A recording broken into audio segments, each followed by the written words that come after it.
আপনারা আমাকে ভুল বুঝলেন। আমি সবসময় সরকারের সাধারণ মানুষের পাশে ছিলাম।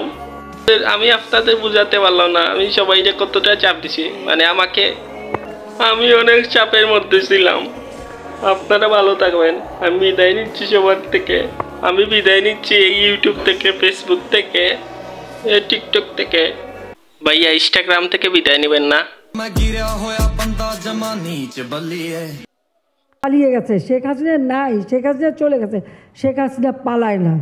শেখ হাসিনা আমরা রাজাকার নয়, তুমি রাজাকার। তুমি দেশ থেকে মানুষদের মারিয়েছো, অনেককে মারিয়েছিলে, তুমি অনেককে শহীদ বানিয়েছো। আমাদের স্টুডেন্টকে রাজাকার বলার আগে টিচারটা দেখে নিজে একটা রাজাকার। আপনি ভালোভাবে দেখে আমাদের রাজাকার বলবেন। আমার কাছে দুইটা প্রশ্ন আছে। Sheikh Hasina acknowledge hour student. তুমি এই জীবনে পড়তে করছো, কিন্তু সময় থাকতে কোটা সংস্কার তুলে ফেলুন, পাবলিকে দইটা দুলাই দিব তোমরা রে। আর দুইটা প্রশ্ন আমার হইলে গিয়া, তুই বালা এখন মানি দিছত বালা স্টুডেন্টের পক্ষে 97 দিলাইছ তো বালা। মানে প্রশ্ন হইলে গিয়া, তুই যে স্টুডেন্টগুলা মারা গেছে ওগুন্তরে তুই আইনা দে, পারবি না আইনা দিতে?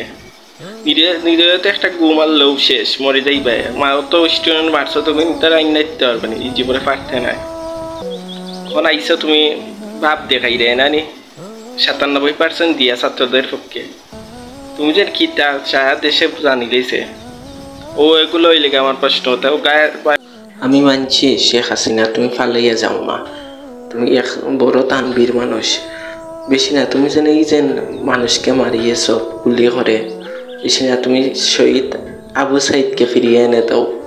কোনোদিন এই মানুষদের তুমি কোটা সংস্কার হয়তো মাইনা নিছ, কিন্তু আগে করলে না কেন বইন? এই মানুষগুলা তুই মারাইলে অর্ডার দিয়া এসবের জন্য আল্লাহর গজব পড়বে তোমার। তুমি বেশি দিন না 77 হইতে না, তোমার অবস্থা দেখবাই কি করেন আল্লাহ। তোমার বয়স 77 হইতে না, 76 থেকে যা। আসলে আরো কিছু গোলামার ফাইন আছে, এটা নিয়ে এটা আমার লাগে খুশি। আল্লাহর ফাইন এটা জীবনে পারবো না, যে শহীদ হয়েছে যতগুলা স্টুডেন্ট অতগুলা ফিরে আনতে পারবে না, কোনোদিনও পারতো না।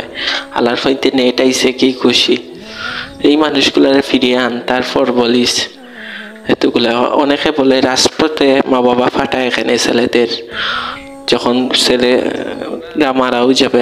আল্লাহ আল্লাহ, তোমরা এইসবের কি বুঝো? তারা কি তা খাইতো না নি? তারা কি তা পাসতো না নি?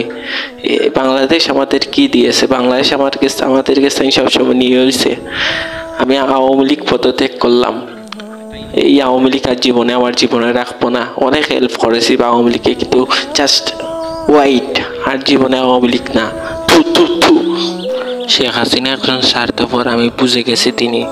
তিনি কি করেন যে তানোর আব্বার তারা সময় ছিল যখন মুক্তিযোদ্ধারা দেশ স্বাধীন করেছে, তখন মুক্তিযোদ্ধা একটা কোটা হয়ে দাঁড়িয়েছে শেখ হাসিনার। কি করে যে সে মুক্তিযোদ্ধার ছেলে সন্তান নাতিদের সে চাকরি দেয়, যারা শিক্ষাগত যোগ্যতা আছে তাদেরকে চাকরি দেয় না, কারণ এত চাকরি তৈলে ঘুষ লাগে, ঘুষ দিয়ে চাকরি করতে হয়।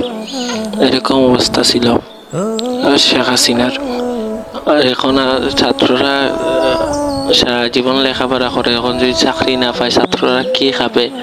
বাপের হোটেলে তো সবসময় খাওয়া যায় না, চাকরি বাকরি তো করতে হবে।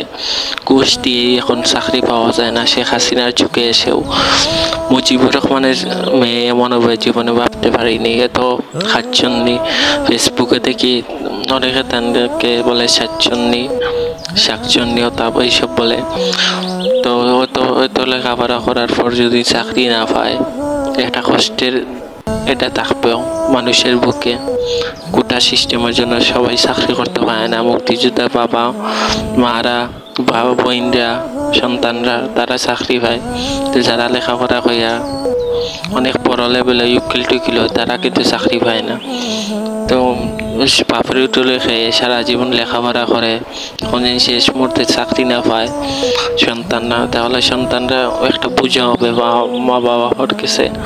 কিন্তু শেষ পর্যন্ত কি হবে, যে চাকরি যারা ব্যবসা করতে হবে, তখন মা বাবা বলবে তোকে এত কষ্ট করে পড়ালাম, তুই ব্যবসা করার জন্য নি কাঁচামাল বসিমালার ব্যবসার জন্য এসবের জন্য তুই যা করবি নাকি, ইয়া করবি নাকি, এসব সব মা বাবা বলবে। তুই শেখ হাসিনা সবসময় এইসব করে বেড়ায়। অনেকে শেখ হাসিনাকে হুমকি দেয় যে আল্লাহ ৭৬ বছরে যেন তাকে রেখে দেয়, ৭৭ যেন না নেয়। তাই শেখ হাসিনাকে আমি সবার উদ্দেশ্যে বলছি, শেখ হাসিনা তুমি কখন যতদিন বেঁচে থাকো কোটা সিস্টেম কখনো আনবে না। এইসব আনার আপনার দায়ী নাই। আপনার কিতা মুক্তিযোদ্ধার ভিতরে আমার তাইনি, মুক্তিযোদ্ধারা স্বাধীন করলে থেকে ছেলেরা কি খাবে, ছেলেদের মা বাপ তারা মা বাবার কাছে গিয়ে মুখ দেখাতে পারে না। মা বাবা মানে বেকার ছেলে, কোনো কাজের নাই, কিন্তু সে চাকরির জন্য সারা জীবন চেষ্টাই করে যাইতে, শেষ পর্যন্ত সে চাকরি পায় না গোটা সিস্টেমের জন্য। তাই শেখ হাসিনা ভালো হয়ে যাও, তুমি আর কখনো গোটা সিস্টেম আনবে না, গোটা সংস্কার তুলে ফেলুন আর ভালো হয়ে যাও, এখনো সময় আছে। আল্লাহ তালা কিন্তু আজকে আজ সহ্য করছে, কিন্তু কালকে সহ্য করবে না, কালকে ঠিক বিচার করবে আল্লাহ তালা। তাই বলছি তুমি ফালিয়ে যাও আর বা ফালিয়ে যাইও না, এখানে আমার দেখার বিষয় না। তুমি গোটা সিস্টেম তুলে নাও আর সবার কাছে মাফ চেয়ে নাও। তুমি যা করেছো ভুল করেছো, তুমি অনেক লোককে মারিয়েছো গুলি করিয়ে। আবু সাইদ ভাইকে জান্নাতুল ফেরদৌস, যারা যারা মারা গেছেন আল্লাহ তালার কাছে বলি জান্নাতুল ফেরদৌস দান করুক তাদেরকে। আল্লাহ হাফিজ।